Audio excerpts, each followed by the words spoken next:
Salam meni hormatly adamlar. Garaşdan bağı bir taraf yurdumuzdaki tädirlikler hemem habarlar bilen tanıştırýan Watan habarlar gepleşmede başlaýar. Şoň hormatly prezidentimiz Serdar Berdimuhammedow Ministrler Kabinetiniň mejlisini geçirdi. Mejlisiň dowamyna milli iqtisadiýatymyzyň puwdaklaryny ösürmek şu ýylyň birinji çäreginiň jemlenildi. Ministrler Kabinetiniň başlygynyň ornwasarlarynyň we welaýatlanyň häkimleriniň hasabatlary dinlenildi. Geljek döwür üçin Türkmenistany durmuş iqtisady taýdan ösürmek iler tutulýan wezipleri kesitlenildi.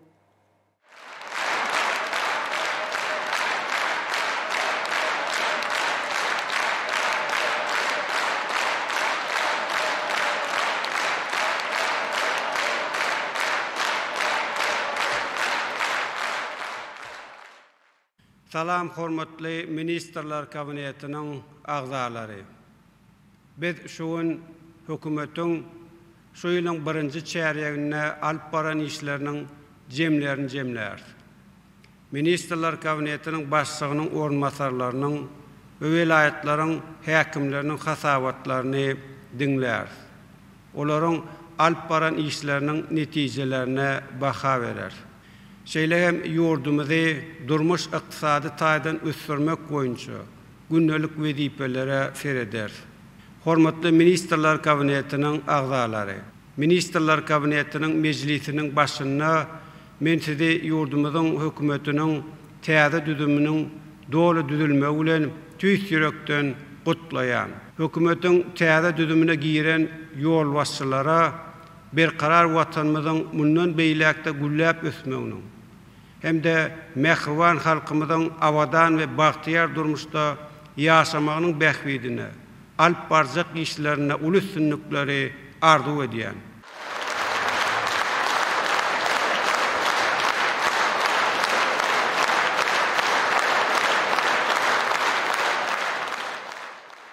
Hormatly Ministrler Kabinetiniň agzalary, men Annagelli Ýazmuradowy Türkmenistanyň prezidentiniň owu hojalyk meseleleri boýunça aşyryly begli bolsa neft gaz meseleleri boýunça geňeşçisi wezipesine bellemegi karar etdim. Hormat prezidentimiz degişli resmi namelara gol çekip, şu ýylyň birinji çäreginde ýerine ýetirilen işleriň jemleri barada hasabat bermek üçin Ministrler Kabinetiniň başlygynyň ornwasary Muhammedow söz berdi. Vice-premier 2020-nji ýylyň ýanwar-mart aýlary aralygyna makroiqtisady görkezler barada hasabat berdi. Şu döwürde iqtisadyň ähli puwdaklarynyň durnukly üçin üpsetmek maksady bilen toplamlaryň çäreleri görüldi. Ähli ministrlikleriň hemde puwdaklaryň dolanyş edaralarynyň jemleýiji maglumatlaryna laýyklykda ýöndürilen önümiň beçeri geçenliň degişli döwrüne kagranyňda 11,11 götermädi. Hasabat döwrüne beýlek satuw dolanşygy geçenliň degişli döwrülen deňişdirlerine 10,14 göterim köp boldy.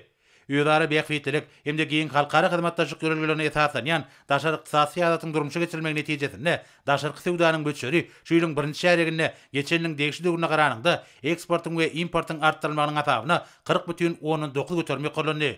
Ýurdumyzyň iri we orta kärhanlaryna aýlyk rehmet haky geçenliň degişli döwrüne göre 10,14 göterim köpeldi. Rehmet haklary, pensiýalar, döwlet kömek pullary we talip haklary öz wagtyna maliýeleşdirildi. Soňra statistika baradaky döwlet komitetiniň başlygy Aman Muhammedow ministrlikleriň hemde puwdaklaryň dolanyş edaralarynyň 2020-nji ýylyň ýanwar-mart aýlary aralygyna iqtisady görkezleri barada hasabat berdi. Oňa laýyklykda 2021-nji ýylyň degişli döwrülen deňişdirlerine iqtisadyň puwdaklaryna durnukly ösüş gazandy. Şu ýylyň birinji çäreginde geçenliň degişli döwrüne garanyňda tebi gazyň çykaryşy hem de onuň eksporta iýerilişi, elektrik energiýasynyň öndürişi we onuň daşa ýurtlara iýerilmegi, benziniň, suwuklandyrylan uglevodorod gazynyň, sementiň, çörek we gaýtan işlenilen hem de gaplanan balyk önümleriniň, şoklat, süýji kökü, et süýt önümleriniň, şonuň ýaly naf ýüprekleriň we matalaryň öndürişi boýunça ösüş gazandy. Ulug we aragatynjy gulgamyna durnukly görkezler üpsedildi. Uluglaryň ähli görnüşleri boýunça ýolgaça gatnatmak hemde ýük taşamak boýunça oňyn görkezler gazanyldy. Aragatynjy hyzmatlarynyň göçeri 7,17 götermädi. Ýurdumyzyň owesynaga toplamynda 2021-nji ýylyň degişli döwrüne kagranyňda göýe gönümleriň, miweleriň we iri ýemişleriň, etiň, süýdiň, ýumurtkanyň öndürişi gollandy. Iqtisadyň döwlete dahylsyz beýlegine de ösüşler gazanyldy.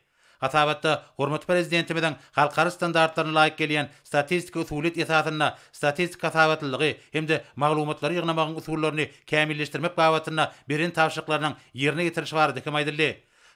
Şeýlekem şeýliň dekabryna ilat ýadywy 2022 jebitsizlik, bagtyarlyk, rewşen geljek şygary bilen geçiriljek Türkmenistanyň ilatynyň we ýaşaýyş çaýgorynyň uçdan tutma ýadygyny üstünlikli geçirmek maksady bilen görülen taýýarlyk hemde guramaçylyk işler barada hatabat berildi. Soňra Mali we Iqtisadiýat ministri Serdarow döwlet we ýerli büdjetleriň ýerine getirilişi hemde ministrligiň öňüne goýulan wezipeleri üstünlikli çözmek maksady bilen 2022-nji ýylyň başyndan bäri alınıp baran işleriň netijeleri barada hatabat berdi. Hatabat döwründe baş mali meýilnamasynyň girdeji bölegi 105,5 göterim, çykdaji bölegi bolsa 97,16 göterim ýerine getirildi. Yerli büdjetleriň girdeji bölegi 100,19 göterim, çykdaji bölegi bolsa 98,13 göterim ýerine getirildi. Ýylyň birinji şäherinde balans toparlarynyň 26 sany mejlisi, şol sanyna Sewitdäki balans toparlarynyň mejlisleriniň 19-y geçirildi. Geçen ýylda maliýeleşdirmegiň ähli çeşmeleriniň atabyna milli ykdysadymy ösdürmäge gönükdirilen maýy goýumlarynyň göçeri 3,19 milliard manada ýa-da jemi içerki önümiň 14 milliard manada ýa-da jemi içerki önümiň 14,16 göterimine barabar boldy.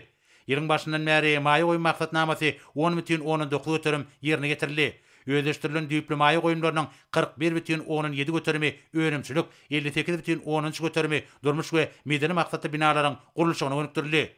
Şeýlekem o milli maksatnamasynyň erejelerini görnüşde kefiýetlenen wezipeleriniň ýerine getirişi barada hatabat berildi. Hormat prezidentimiz hatabat dinläp şeýle diýdi. Muhammedow siziň we gözegçilik edýän toplumyň ýol başçylarynyň öňünde duran wezipe ýurdumyzyň ykdysadyýatyny hemde mali ýagdaýyny hemişe gözegçilikde saklamakdan ibaratdyr.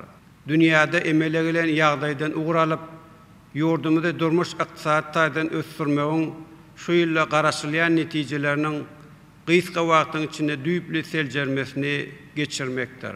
Kiçi we orta kärhanalara qarz bermegiň hereket edýän maksatnamasyna giňeltmeli.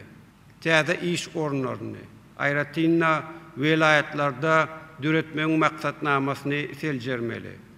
Desgalary maliýeleşdirmegi gözegçilikde saklap, kabul edilen maksatnamalary maliýeleşdirmegiň goşmaça çeşmelerini gözlemeli. Ykdysadyýetimiziň pudoklaryna maýy goýumlaryny köprek çekip, bu soraklaryň üstüne tutan ýerli işlemeli. Soňra hormat prezidentimiz Ministrler Kabinetiniň başçylygynyň ornatary Abdurrahmanow söz berdi. Vice-premier ýurdumyzyň neft-gaz senagatyny ösdürmegiň 2030-njy ýyl içinde üçin maksatnamasyny ýerine getirmek boýunça şu ýylyň ýanwar-mart aýlary aralygyna alınıp baran işleriň netijeleri barada hatabat berdi. Birinji şäherlikde nefti gaýtan işlemegiň meýilnamasy 110,17 göterim, benzin öndürmek boýunça meýilnama 121,13 göterim, dizel ýanyjyny öndürmek meýilnamasy 118,16 göterim, çalgy ýaglaryny öndürmek boýunça meýilnama 107,12 göterim, polipropilen öndürmek meýilnamasy 124,14 göterim ýerine getirildi. Geçenliň degişli döwürlen deňişdirlerine tebiği we ogdaş gaz çykarmagyň özüşi 102,5 göterime, suwuklandyran gazy öndürmegiň özüşi tepkini 107,14 göterime, mawy ýanyjy eksport etmegiň özüşi 103,14 göterime deňberli. Neftin gaz kondensaty bilen çykarşy wagtda gazanlan teňki ykdysady görkezler bar dikem hatabat berildi. Türkmen Neft Döwlet Konserni tarapyndan neft çykarmak boýunça meýilnama 100,19 göterim ýerine getirildi. Hormat prezidentimiz hatabat dinläp şeýle diýdi. Abdurrahmanow döwletimiz tarapyndan kömek berilýänine garamazdan siziň gözegçilik edýän toplumyňyza öňüdüşlik duýulmaýar. Siz garamaňyzdaky pudoklaryň maliýe ýagdaýyna gözegçiligi güýçlendirmeli. Şeýlehem milli pulla bölünip berilen qarz serişdelerini, işläp gelýän önümçilikleriň ýagdaýyny gowlandyrmak, şol sanyna neft-gaz meýdançalaryny awadanlaşdyrmak we guýlary burawlamak üçin bölekleýin ulanmaly. Önümçilik guwatlyklaryny peýdalanma artdyrmak boýunça toplumlaryň çäreleri işläp taýýarlamaly we amala aşyrmaly. Amatly şertlerde daşaýurt maýy goýumlaryny we qarzlaryny çekmegi işleňleşdirmeli. Häzirki döwrüň talaplaryna laýyklykda ýokary derejeli hünärmenleri taýýarlamagy güýçlendirmeli. Türkmenistan, Owganistan, Pakistan, Hindistan halkara gaz geçiricisiniň gurulşygyny şartlandyrmaly. Tebii gazy eksport etmekde beýleki halkara taslamalary boýunça işler has depkini alyp barmaly. Sizin ve sizin gözökçülük ediyen toplumumuzun yol başçılarının işinden nägile. Siz bu ýagdaý çaltyrak seljerip, bar bolan kemçilikler düzeltmek üçin zerur çäreleri görün. Şu ýylyň 1-nji çäreginde gözökçülük ediyen toplumumuzun işinde goýberlen kemçilikler üçin Abdurrahmanow size berkenç ıglan ediyen ve yol verilen kemçilikleri gysga wagtyň içinde düzeltmegi duýdurýar. Soňra hormatly prezidentimiz Ministrler Kabinetiniň başlygynyň ornatary Gylyjewa söz berdi. Vice-premier gözökçülük ediyen Söwda we Dokma toplumlarynyň ministrlikleriniň, puwdoklyň dolanyş idaralarynyň hemde telekeçilik ulgamynyň şu ýylyň ýanwar-mart aýlary aralygyna ýerine getiren işleri barada hatabat berdi. Söwda we Daşary iqtisady aratnaşyklary ministrligi boýunça Söwda dolanşygynyň özüşdepkini geçen ýylyň degişli döwürlen deňeşdirilerine 103,16 göterme, ýönülen ölümiň özüşdepkini 107,14 göterme barabar boldy. Dokma Tenagaty ministrligi boýunça geçen ýylyň degişli döwürlen deňeşdirilerine nak ýüplegiň ölümçügi 133,18 göterme, nak matalaryň ölümçügi 125,12 göterme, tekin we trikotaj ölümleri 119,18 göterme, güýen ölümleri 109,11 göterme deň boldy.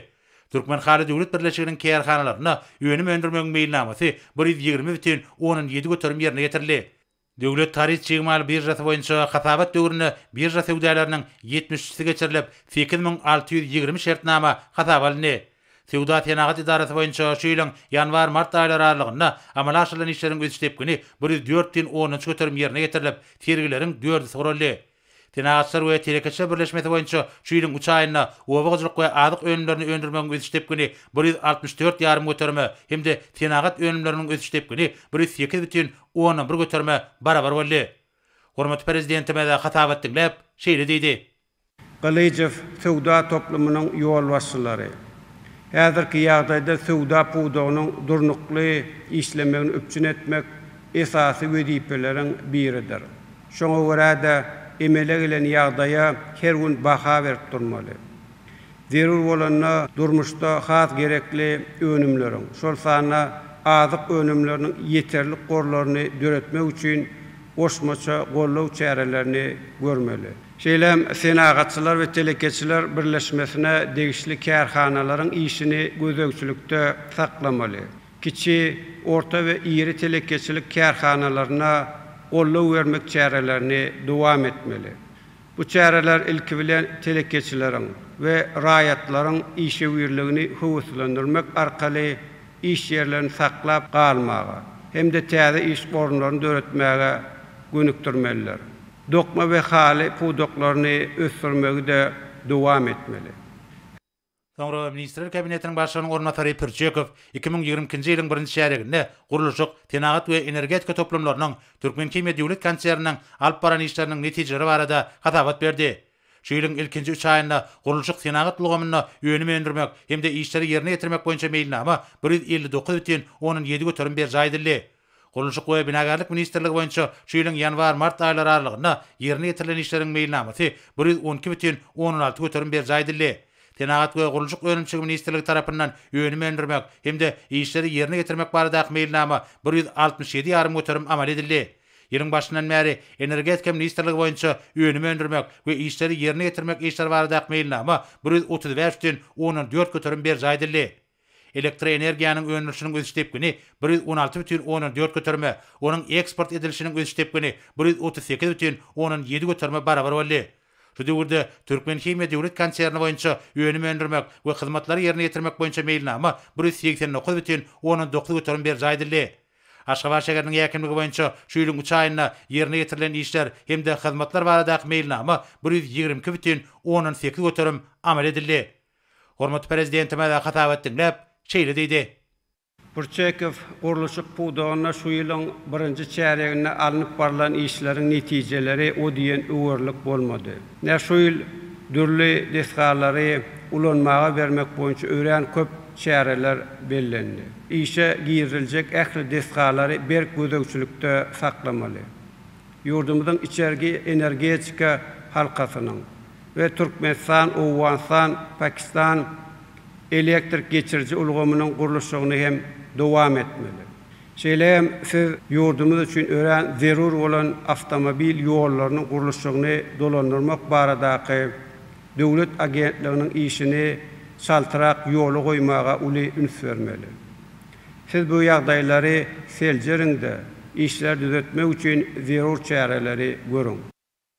Soňra hormat prezidentime de Ministrler Kabinetiniň başlygynyň ornatary Toýlyýew söz berdi.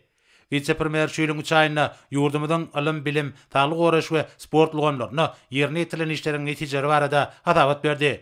Hatabat döwrüne bilim lugamyny kämilleşdirmek boýunça zerur işler dowam etdi. Okutmagyň häzirki zaman täsir usullaryny giňden ornaşdyrly.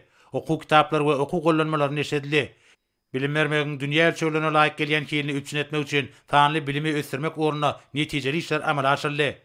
Türkmenistanyň mektep okuwçylarynyň we talipleriniň halkara internet hemde ders olimpiadalaryna üstünlük kazanyp altyn, gümüş we birinçi medallara eýe bolmagy ýurdumyzda bilim tiýadatynyň üstünlükli durmuşa geçirilýäniňiň aýdyň beýanydyr. Milli Bilim Institututyna döwrewap tehnologiýalar bilen üpçün edilen maglumaty elýeterlik merkezi işe girdildi. Bilim ulgamyna halkara guramalarynyň wekilhanlary bilen sanly ulgam arkaly duşuklar, daşa ýurtlaryň hyzmatdaş ýokary okuw mekdepleri bilen online okuw usuliýet maslahatlar geçirildi.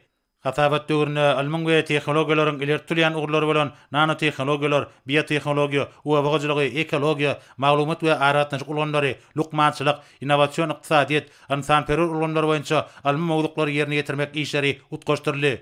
Ýylyň başyndan bäri Tomutky Aziýa oýunlaryna, 31-nji Tomutky Universiada, dünýä we Aziýa çempionatlaryna hemde beýleki halkara bäsleşiklerine turgenler taýýarlamak işleri dowam etdi.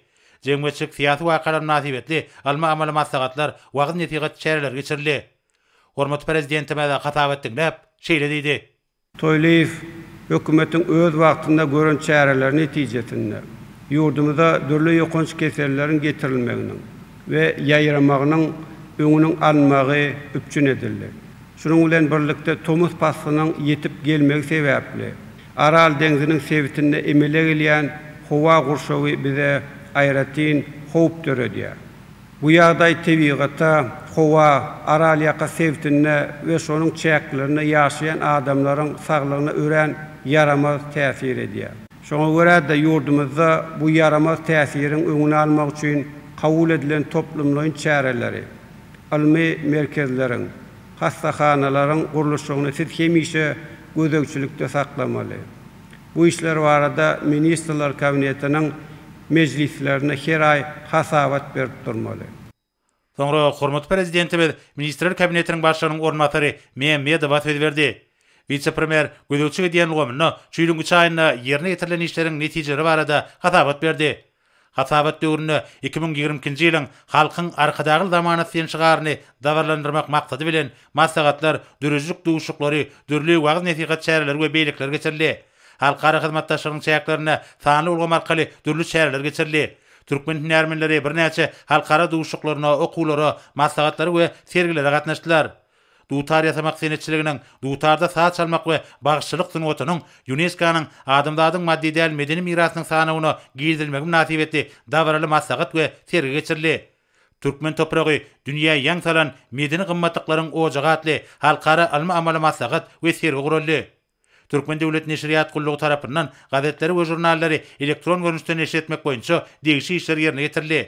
Döwlet Habarlar Agentliginde köpçüliklerin habar berişlerini we elektron neşirleri resmi maglumatlar bilen ýygyderli üpçün etmek boýunça zerur işler alınıp barly. Hormat prezidentime de hatabat dinläp, şeýle diýdi.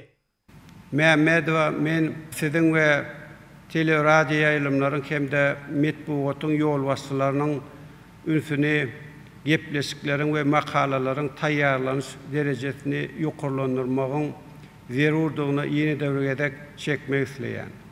Odal hem aýdalyp geçirilişi ýaly siziň gözegçilik edýän ulgamyňyzda işgärler seçip almaga we taýýarlamaga uly üns bermeli. Öňde duran ýubiley senelerine, gadymy döwletimiziň we medeniýetimiziň taryhyna bagşlanan gowy döwrewap gepleşiklerdir makalalar häzirlikçe görünmeýär.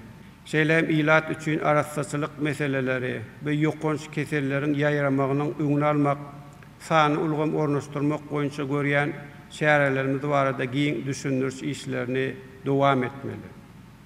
Soňra hormat prezidentimiz Ministrler Kabinetiniň başlygynyň ornatary, Daşary işleri ministri Mehmedow söz berdi.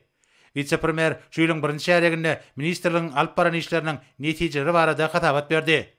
Garaşda bir tarap Türkmenistan'ın daşar tiyadatını üstünlüklü durumuşa geçirmek, iki taraplayın, köp taraplayın görünüşdäki avraylı sevtari we halkara guramalarının çayaklarındaki netijeli hyzmatdaşlygy ösürmek boýunça degişi işler amala aşyrly. Şunun bilen baglanykda ýokary derejedäki taparlary we duşuklara möhüm ähmiýet berilýär. Şu ýylyň fevral aýynda ýurdumyzyň hökümet wekiliyetiniň Hytaý Halk Respublikasyna iş sapary amala aşyrly. Şeýlekem 2020-nji ýylyň 1-4 aprel aralygynda Hindistan Respublikasynyň prezidentiniň Türkmenistana döwlet sapary boldy. Aşgabatda geçirilen iki taraplaryň gepleşikleriniň jemleri boýunça tiýatry diplomatik, töwda ykdysady we medeni insanperwer ugurlardaky diýip bolan türkmen hindi gatnaşyklarynyň mundan meýlekde ösdürmegine, tebit we äqlimumy derejedäki netijeli hyzmatdaşlygyň puwturlandyrmagyna gönükdirilen möhüm alaşyklar gadanly. Vice-premieriň belleşýäli 2020-nji ýylda ýurdumyzda geçiriljek möhüm halkara çärelerine taýýarlyk işleri dowam edýär. Olaryň ataryna Türkmenistanyň, Azerbaýjan Respublikasynyň we Türkiýe Respublikasynyň prezidentleriniň üç taraplaryň duşugy, Hadaraka döwletleriniň başdanlarynyň 6-njy sammiti, Merkezi Aziýa döwletleriniň we Russiýa Federatsiýasynyň 1-nji parlamentary forum bar. Online tertibinde dürli derejedäki duşuklaryň 279-sy geçirildi. Bir tarap Türkmenistanyň halkara gatnaşyklarynyň hukuk büniýadyny puwturlandyrmak maksady bilen ýylyň dowamyna resmi namalaryň 19-syna gol çekildi. Daşary işler ministrliginiň ulgamy boýunça iki taraplaryň gatnaşyklar iýligleri dowam etdi. Ýylyň başyndan bäri bir ugry boýunça bir näçe duşuklar hemde geňeşmeler geçirildi. Watanymyzyň daşary ykdysady gatnaşyklaryny ösürmek boýunça toplumlaryň çäreler durumçy geçirilýär. Şunun bilen baglykda şu ýylyň 23 fevralynda Şweýçariýa Konfederatsiýasynyň Jenewa şäherinde bütün dünýä Tewda guramasynyň baş geňeşiniň nowbatdaky mejlisinde Türkmenistana bütün dünýä Tewda guramasyna tinç hökümine goşulýan ýurduň derejesiniň berilendigi barada habar berildi. Şu ýylyň 15-nji martynda Türkmenistanyň Birleşen Milletler Guramasynyň halkara Tewda hukugy boýunça 2020-nji 2028-nji ýyllar üçin agdalygyna saýlanmagy möhüm ähmiýetli waka hökümine bellenildi. İki taraplaryň hökümetary toparnyň we beýleki degişli düzümleriň çäklerini netijeli işler alınıp barýar. Şu ýylyň ýanwar aýynda ykdysady, ylym-täýin we medeni hyzmatdaşlyk boýunça bilelikdäki türkmen tatar iş toparnyň nowatdaky mejlisi hemde ykdysady hyzmatdaşlyk boýunça hökümetary türkmen Eýran toparlaryna başlyklyk edijleriň duşugy boldy. Mart aýynda hyzmatdaşlyk boýunça türkmen Hytaý komitetine başlyklyk edijleriň duşugy geçirildi. Hormat prezidentime we hatabat dinläp şeýle diýdi. Dünyadaki belli wakalar bilen bagly çylşyrymly ýagdaýlar dowam edýär. Şoňa görä de siz bolup geçýän bu ýagdaýlardan hemişe habarly bolmaly. Şundan ugur alyp biziň gatnaşmamyzda dürli halkara çärelerini geçirmek barada teklipler vermeli. Şu ýurdumyzda halkara çärelerini geçirmäge de düýpli taýýarlyk görmeli.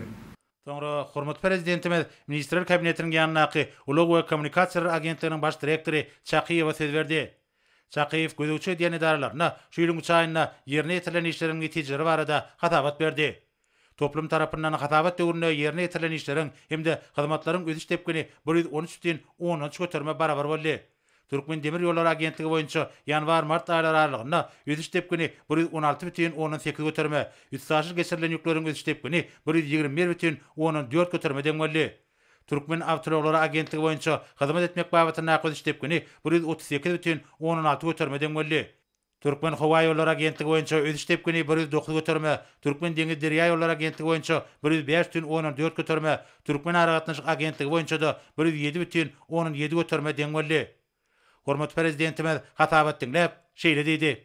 Çakyýew size belli bolan wakalar bilen bagly bütün dünýäde girdilen çäklendirmeler zerarly.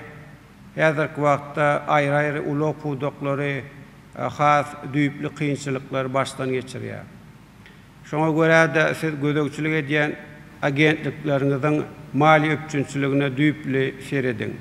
Hawa gatnawlarynyň ýatyrylmagy we ýük akymlarynyň azalmagy netijesinde bu agentlikleriň önemsilik tawsyrlygyny ýerine ýetirmek bilen bagly forumlar ýüze çykýar. Şonuň üçin siz Muhammedow bilen bilelikde ýylyň ahirine çenli ýüze çykyp biläjek ýagdaýlar aralyp maslahatlaşyň.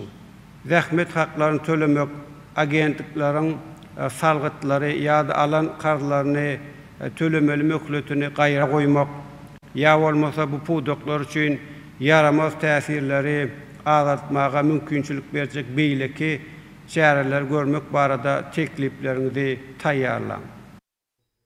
Meclisiň başyna soňra Milli Geňeşiň Halk Maslahatynyň başlygynyň ornatary Babaýew şu ýylyň 1-nji çäreginde ýurdumyň kanunçylygyny kämilleşdirmek boýunça Halk Maslahatynyň alyp baran işleriniň netijeleri barada maglumat berdi.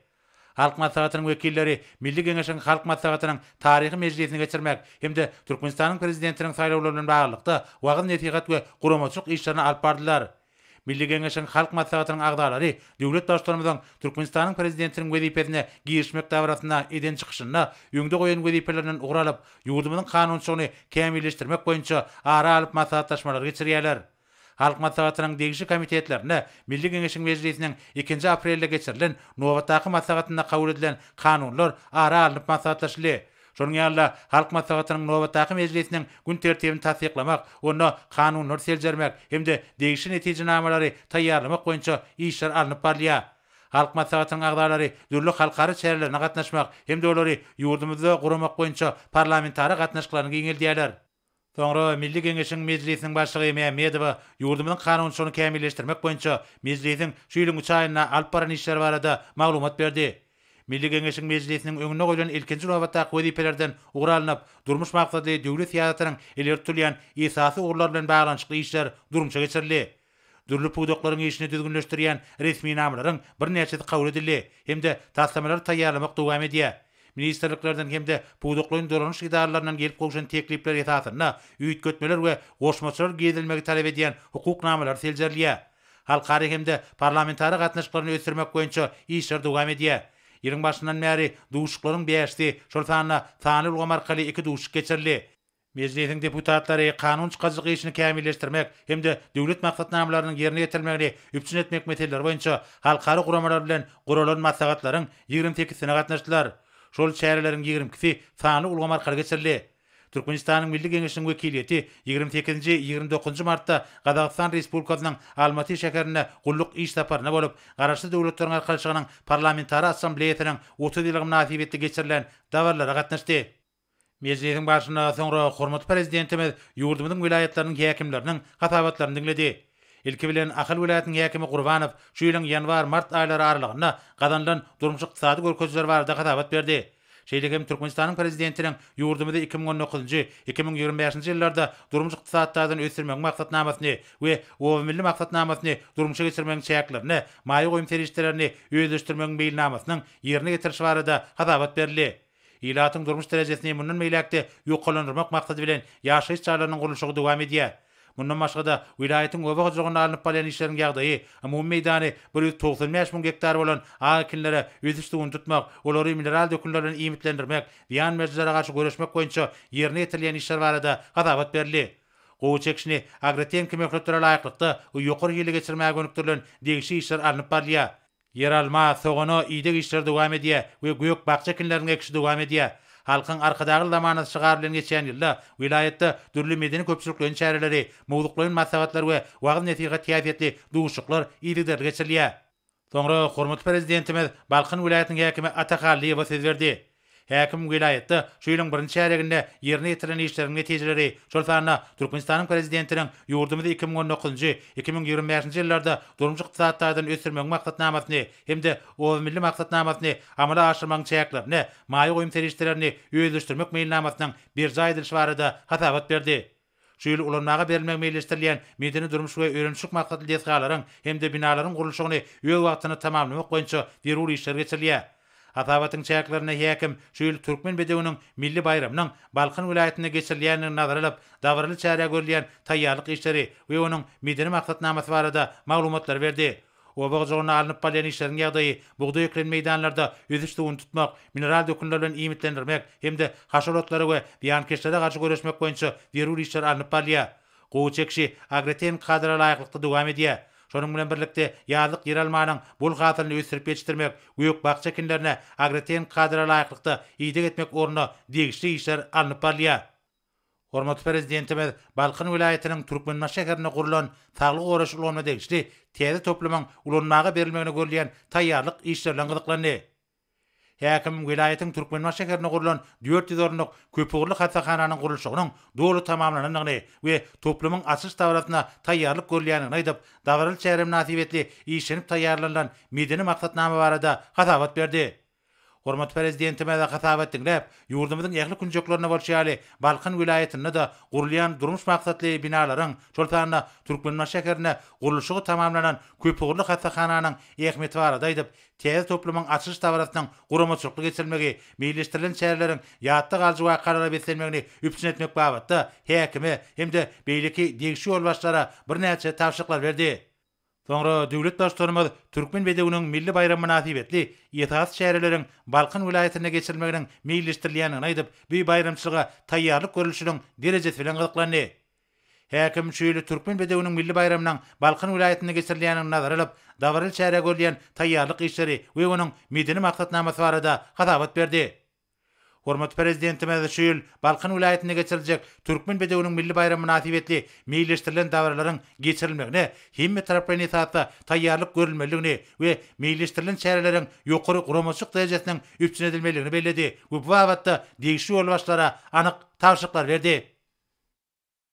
Soňra hormat prezidentime Daşoğuz vilayetiniň häkimi Nazar Muradow söz berdi. Häkim şeýleň geçençi aýyna ýerine ýetirilen işleriň netijeleri barada hatabat berdi.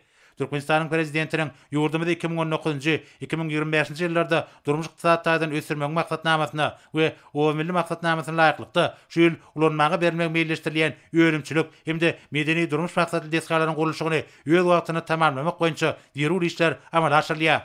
Şeýlekem o milli maksatnamasyny durmuşa geçirmeň çäklerini, vilayetde maýa ferişlerini öýleşdirmeň meýilnamasynyň ýerine ýetiriş hakyna hatabat berildi. Vilayetin obagy jurnalynyň hatyryň mukdaryny artdyrmak üçin derul şäherler we mewsimlerin obagylyk işleri üstünlikle alınıp barlýar.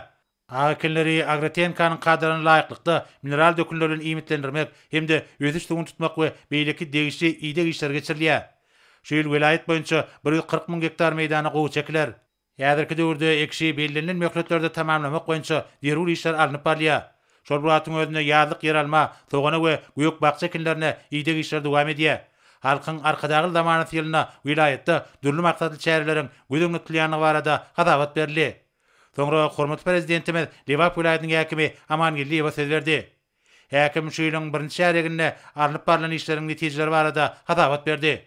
Türkmenistanyň prezidentiniň ýurdumyzda 2019-2025-nji ýyllarda durmuş ykdysadyň ösürmek maksatnamasyna we o milli maksatnamasyna kesgitlenen wezipeleri durmuşa geçirmek boýunça derul işleriň alınıp barylýany gaýdyrly. Bu maksatnamalaryň çäklerini medeni durmuş maksatly deskalaryň, suw we gaz geçirji ulgamlaryň, elektrik üpçünçiliginiň, aratyjyk ulgamlarynyň we ýollaryň gurulşyklary dowam edýär. Şeýle ulanmaga bermek meýilleşdirilýän medeni durmuş we öýrümçik maksatly deskalaryň gurulşyklary baty depkinlerde alınıp barlýar. Gurulşyklaryň öz wagtyna ulanmaga berilmek üçin ähli derul tagallar edilýär. Häkim mewsimlerin obagylyk işleriniň geçirilişi barada aýdyp, buğday eklen meýdanlarda häzirki döwürde aýkenleri mineral dökünler bilen iýmitlendirmek, öz işlerini tutmak we ziýankeşlere, haşeratlara garşy güreşmek işleriniň Agrotenk kadra laýyk derejede alınıp barylýany barada aýtdy. Şeýlekem vilayetde gowy çekişini kesgitlenen möhletde tamamlamak üçin toplumlaryň işler amala aşyrylýar. Ýazlyk yer alma we göýük bakça ekinlerine ýygy işler dowam edýär. Soňra hormat prezidentimiz Mar vilayetiniň häkimi Anaverdiýew söz berdi. Häkim şeýleň birinji şäherine vilayetde ýerine ýetirilen işleriň netijeleri barada hatabat berdi. Türkmenistanyň prezidentiniň ýurdumyzda 2019-2025-nji ýyllarda durmuş ykdysadyň ösürmek maksatnamasyny we o milli maksatnamasyny ýerine ýetirmeň çäklerini, maýa goýum ferişlerini öýleşdirmek boýunça meýilnamanyň ýerine ýetiriş barada hem aýdyldy. Häkim obagy joguna alınıp barýan işler barada hatabat bermek bilen aýkyn meýdanlaryna öz işlerini tutmak, mineral dökünler bilen iýmitlendirmek we haşeratlara garşy güreşmek işleriniň Agrotenkanyň kadrany laýyklykda ýerine ýetirilýänini aýtdy. Vilayetde gowy çekişini belirlenen Agrotenk möhletde we ýokary hili tamamlamak işleri alınıp barlýar. Şonuň bilen birlikde ýazlyk yer alma, sogana we beýleki göýük bakça ekinlerine ýygy işleri degişli derejede dowam edýär. Soňra hormat prezidentimiz Ministrler Kabinetiniň başlygynyň ornatary Uradgelliýew söz berdi. Vice-premier şeýleň ýanwar-mart aýlary aralygynda gözükçe edýän pudoklaryna alınıp baran işleriň netijeleri barada hatabat berdi. O senagat toplum boýunça ölümçüň umum mukdarynyň ölçüpgini geçenliň degişde öwrülen deňişlerine 102 göterme, şol sanda owagjak we daşgurşaw gormak ministrligi boýunça 102 bütün 10 göterme, tuğaçylygy baradaky döwlet komiteti boýunça 105 göterme, türkmen atlary döwlet birleşigi boýunça 103 bütün 16 göterme deňmelli.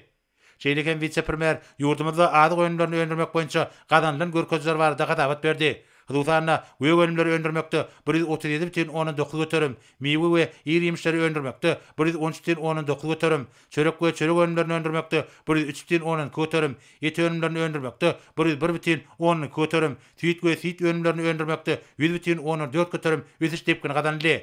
Maýy goýumlaryny özleşdirmek boýunça meýilnama 116 bütün 19 göterim ber jaýdyldy.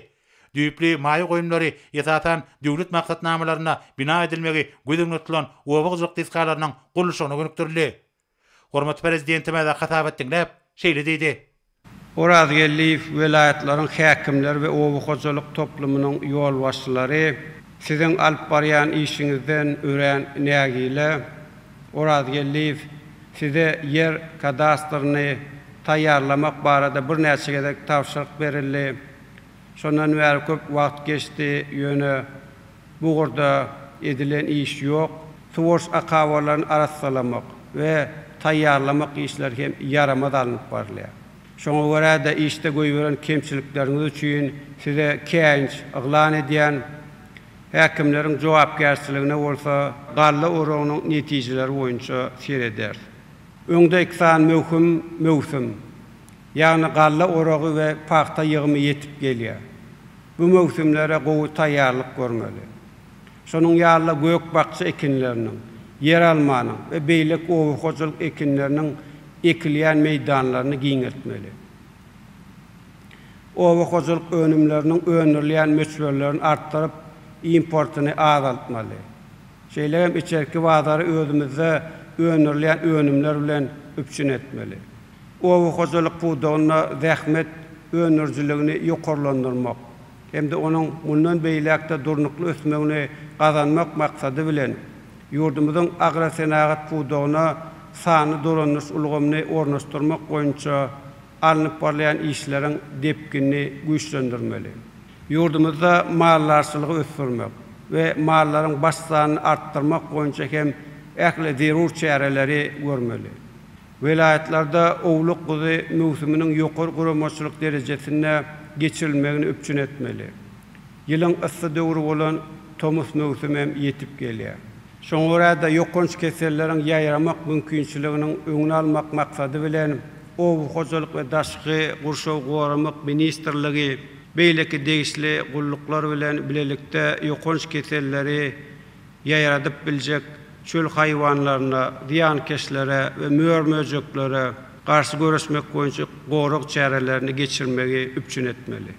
Ýurdumyzda her ýylyň aprel aýynyň soňky ýekşenmesinde bellenilýän türkmen bedewiniň milli bayramyna bagşlanan dawaralary ýokary guramaçylyk derejesine geçirmek üçin zerur çäreleri görmeli.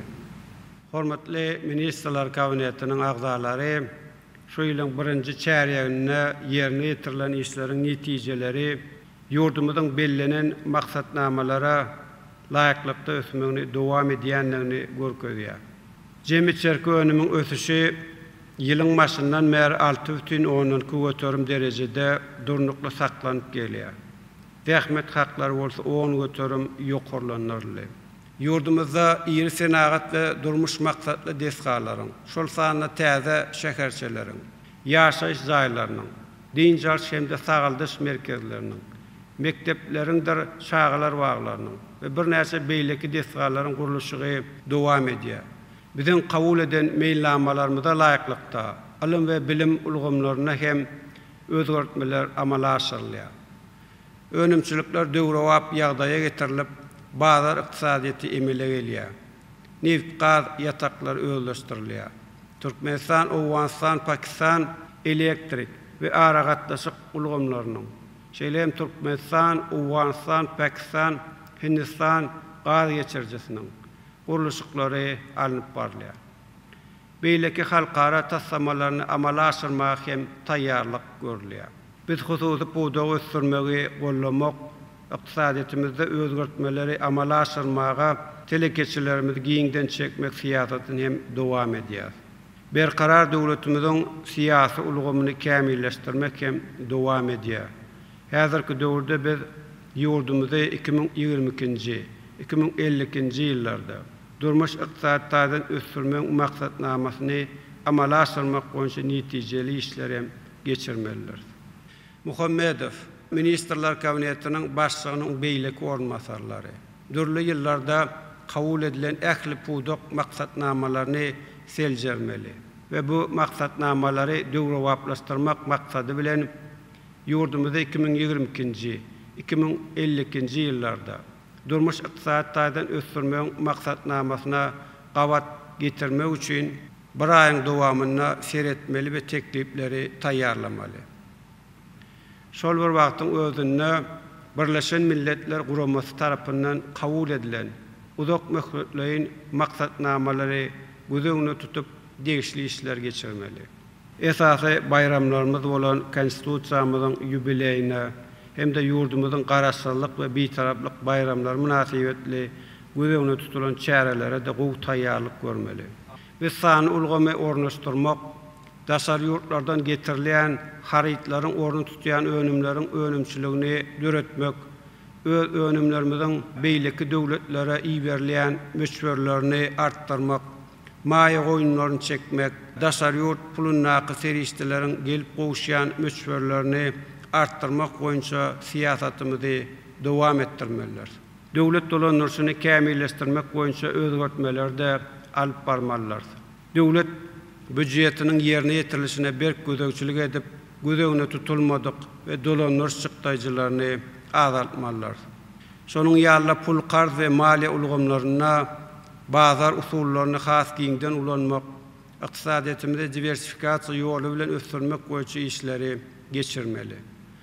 Hususy pudoň paýyny artdyryp, ony ýurdumyzyň iqtisadiýatyna işçiň gatnaşdyrmak üçin zerur çäreleri görmeli.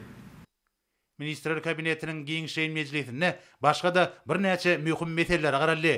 Olar boýunça degişçi özgürtleri kabul edip, hormatly prezidentimiz mejlis jemledi. Hormatly Ministrler Kabinetiniň agzalary. Şonuň bilen Ministrler Kabinetiniň mejlisini geçirip oturýar. Men siziň ähliňizde berk jan saglygyny, maşgala we dançylygyny, berkarar watanymyzyň güllep ösme ugruna alyp barýan işleriňizde uly üstünlikleri arzu edýän. Köp sag bolun.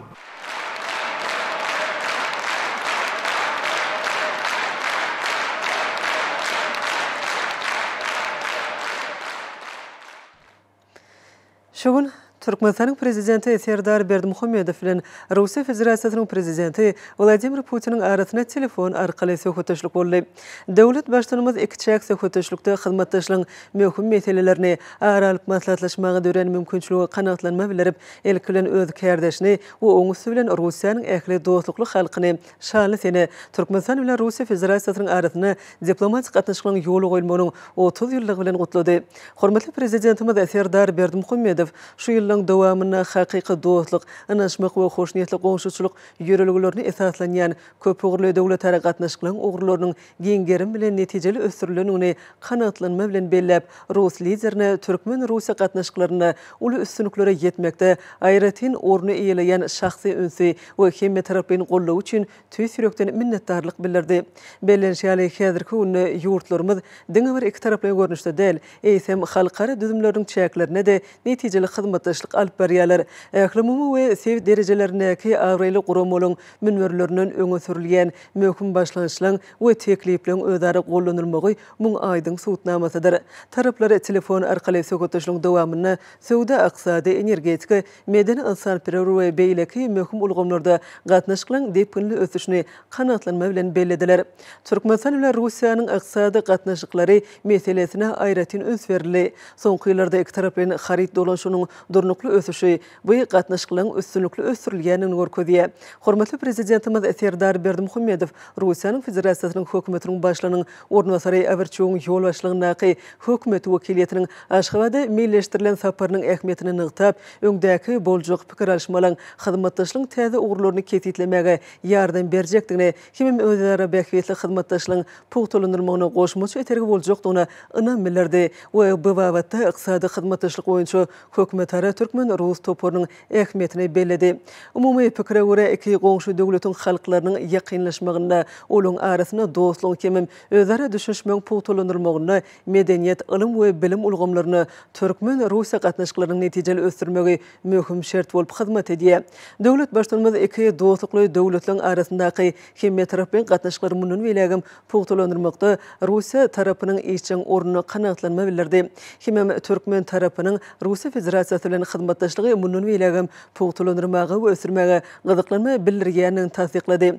Taryhyň dowamyna bu ýurt bilen dostluk we netijeli hyzmatdaşlyk depleri kemal geldi. Telefon arkaly söhbetleşiň ahyryna prezidentler Serdar Berdimuhammedow we Vladimir Putin birek-birege hemme Türkmenistanyň we Russiýanyň dostlukly halklaryna rowaşlyk we munun belegim awdançylyk arzu etdiler.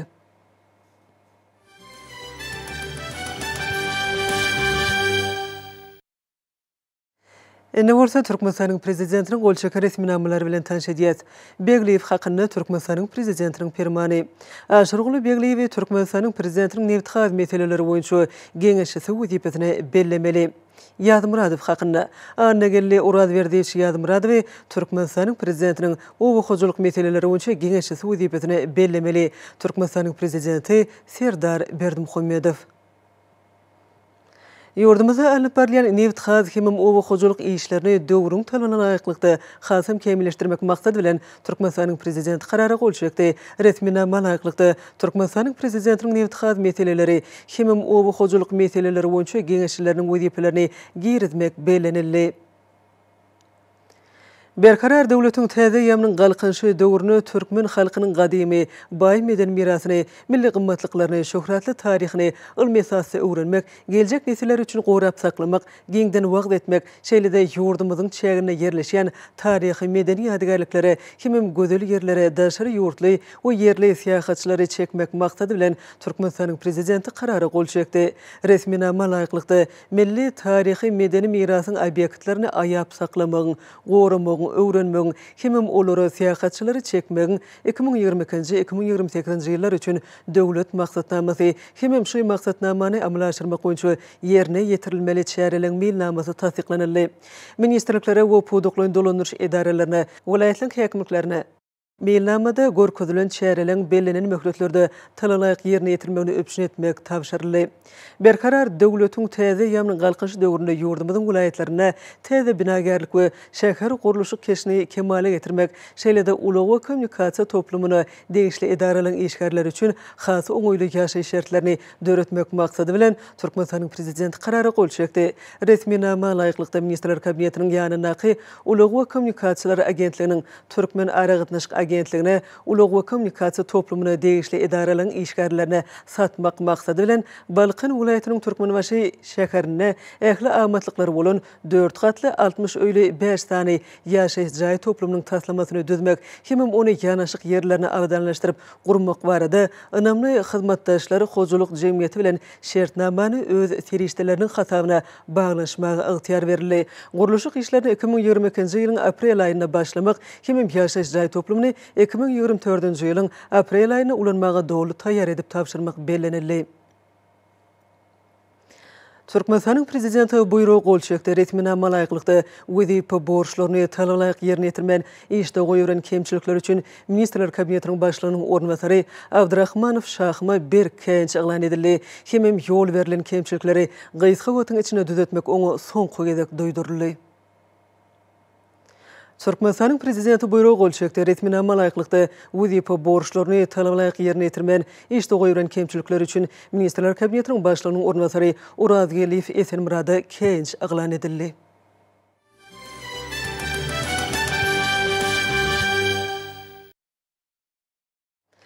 Hormatly prezidentimiz Serdar Berdimuhamedov Türkmenistan'ın halkının ve hökümetinin adından şeýle-de hut öz adından Russiya Federasyasının prezidenti Vladimir Putin'i hem yurdun ähli dostlukly halkyna Türkmenistan bilen Russiya Federasyasının arasyna diplomatik gatnaşyklaryň ýoly goýulmagynyň 30 ýyllygy münasibetli tüýsürekden gutluglaryny we iň umut arzularyny iýerdi. Biz Türkmenistan'a Russiya bilen gatnaşyklary gyşarnyksız ösürmäge aýratyn ähmiýet berýäsip döwlet başlanymy bellidi. Hem geçen ýylyň dowamyna ähli ugurlar boýunça diýen ýaly hyzmatdaşlyk etmeň oňun tejribesiniň toplanynyny we gowy netijelerin gazanylanyny nykdy. Biziň ýurtlarymyzda diňe bir iki tarapyn görnüşde däl eýsem halkara düzümleriň çäklerine de üstünlikli hyzmatdaşlyk edýär. Dünýä we sewit derejeli awrely guramalaryň çäklerini öňe sürilýän halkara başlanýyşlaryň hem tekliplerin özara gollanylmagy muňa şaýatlyk edýär diýip hatda belenilýär. Hormatly prezidentimiz Türkmen-Russiya söwda-ykysady gatnaşyklarynyň depkünli ösürilýänini bellep, eşur toporluň arasyna göni gatnaşyklary ilerletmek boýunça işleri dowam etmek, şeýle-de bary bolan mümkinçilikleri dowly peýdalanmak üçin hökümet edaralarynyň özara hyzmatdaşlygyny artdyrmagyň zerurdygy babatda pikirini beýan etdi. Döwlet başlanymy Türkmenistany Russiya Federasyasy bilen köp asyrlyk taryhy we insanperwer gatnaşyklaryň baglanşdyrýanyny, medeniýet, ilim, bilim ulgamlaryny Türkmen-Russiya hyzmatdaşlygynyň üstünlikli giňildilýänini hem pugtolandyrylýanyny nykdap, iki halkyň uzak möhletlen bähitlerine laýyk gelýän strategik hyzmatdaşlygyň pugtolandyrylmagyna we ösürilmegine mundan beýlegem ýardam bermäge taýýardygyny tasdiklady. Hormatly prezidentimiz Serdar Berdimuhamedov hatynyň ahyryna prezident Vladimir Putin'i berkjan saglyk, bagtyarlyk we işine täze üstünlikleri Russiýanyň dostlukly halkyna bolsa öňüňdişlik hem rowaçlyk arzu etdi. Häzir sizi hormatly prezidentimiziň adyna gelen gutlugy bilen taşydýas, onu şeýle diýilýär. Onuň al-Hedrati Türkmenistanyň prezidenti Jenap Serdar Berdimuhamedov, hormatly Serdar Gurbanoğluýç, Russiya bilen Türkmenistanyň arasyna diplomatik gatnaşyklaryň ýoly goýulmagynyň 30 ýyllygy münasibetli iň mähirli gutluglaryny kabul ediň.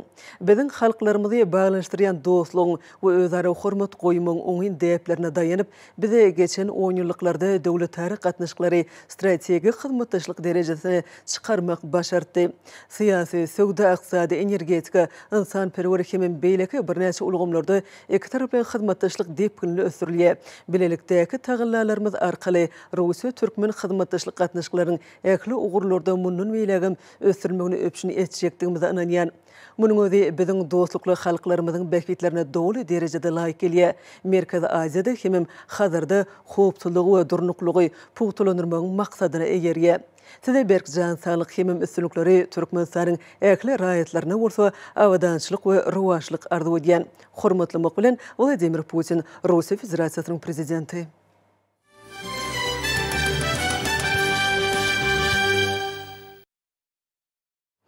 Berkarar döwletiň täze ýamynyň galkyşy döwrüniň halkyň arkadagly zamanasy ýylyna ýurdumyzda raýatlarymyzyň saglygyny nazarlaýan tutumlara, belent maksatly işlere, sadan durmuş ýöreliglerini hem adam hukuklarynyň öpüşine edilmegine bagyşlanan çärelere giň gerim berilýär.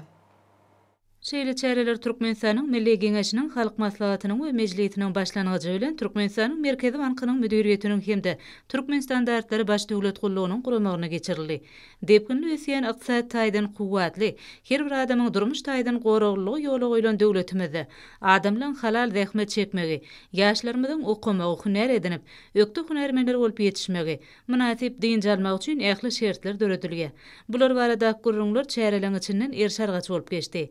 Maşgala muqaddesligi, milli gymmatlyklar, däp desurlarymyz, hereket edýän kada kanunlary berja etmek, kanunlygy we hukuk tertibini üpçün etmek, raýatlaryň hukuk bilimlerini artdyrmak, hukuk medeniýetini kemale getirmek, ýol hereketiniň howpsuzlygy, kanun bozulmalygyň öňüni almak, watan söýüjüligi, insanperwerligi, zähmete söýgüni terbiyelemek, döwletimiziň we jemgyýetimiziň gazananlaryny hasam berketmek, täze derejelere çykarmak çärelerde esasy üns berilen ugurlaryň biri boldy. Raýatlary köpçüliklerin beden terbiýe hereketlerine çekmek, sagdyn durmuş ýörelgeleri ıgrarlygy gazanmak barada çykyşlara uly orun berildi. Ýurdumyzda her bir maşgalaň abadan durmuşda ýaşamagyna, ýaş nesillerimizden milli we umumy adamzat ruhy matlyklar esasyna terbiýelenmegine gönükdirilen toplumlaryň özgörtmeler üstünlikli durmuşa geçirilýär. Çärelerde köpçüliklerin ekologiýa çären ähmiýeti, adam saglygyna peýdasy, velosiped sportuny ösürmegiň we wagt etmegiň möhümdigi bellendi. Giňerimdäki maslahatlarda kuwwatly ruhy mazmun jemlenip etdiňini, ol belent raýatligi, watançylygy wagtyny etiqad etmekde, ýaşlar terbiýelemekde uly ähmiýete ýedir. Çäreleň ýokary ruh berentligi halkymyzyň midemet agdabirligini, betegüýligini alamatlandyrýar. Hormatly adamlar, ene bolsa ýurdumyzyň vilayetlerini we paýtagtymyz Aşgabat şäherini şugun 8-nji aprel saat 20-den 9-nji aprel saat 20-çe boljak hawa barada Türkmenistanyň Howam Ulumutulunyň berýän habary bilen tanış boluň.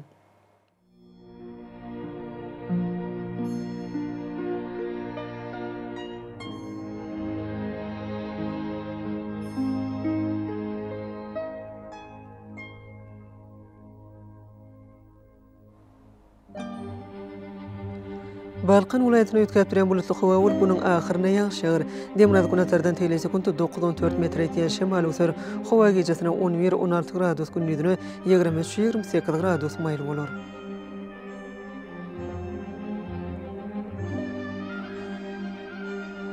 Ahil vilayetine ötkäpdirän bulutly hawa demir gunatardan telesi kuntu 9-4 metr etýän şemal öser.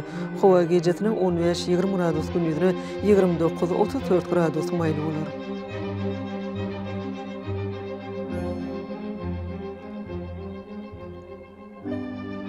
Mary vilayetine ötkäpdirän bulutly hawa demir gunatardan telesi kuntu 9-4 metr etýän şemal öser. Hawa gecesine 13-18 gradus gündüzüne 27-32 gradus maýl bolar.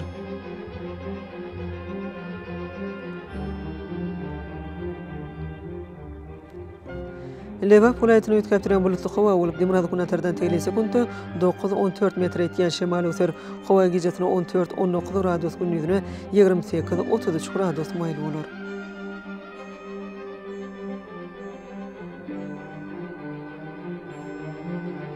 Daşy vilayetine ötkäpdirän bulutly hawa demir gunatardan telesi kuntu 9-14 metr etýän şemal öser. Hawa gecesine 11-16 gradus gündüzüne 23-28 gradus maýl bolar.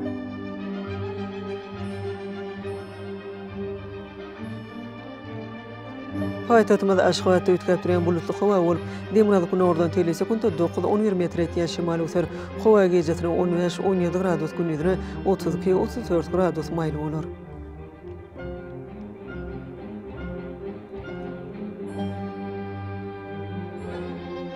Ýurdumyz boýunça aprel aýynyň 9-na magnit hadisasynyň gowşak tesirli bolmagyna garaşylýar.